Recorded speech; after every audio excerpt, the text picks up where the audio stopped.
So with the concept of skills brings us three types of skills. So first of all is trained cognitive skill.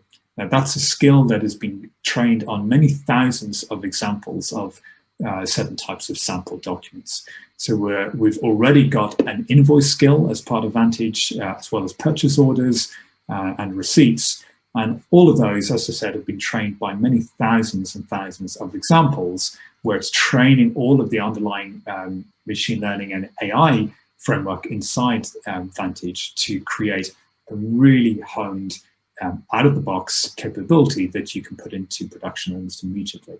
And you can go and train it on from there. So all online training is open to anyone who's using these.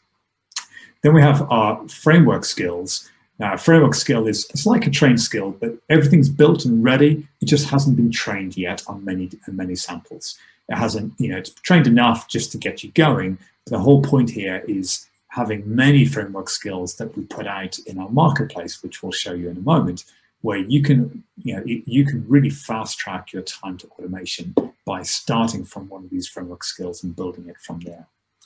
But then if there's no framework skill available or no trained skill available, you can easily go and build your own. Now, this is part of our vision. So we already have a very mature partner network globally. We have a pretty big R&D team ourselves, and we will be creating more and more pre-trained skills, as will our partners be all the world over. So we will end up in a very short space of time with hundreds and hundreds of pre-trained skills, which have been created for all the most common document types that you can think of.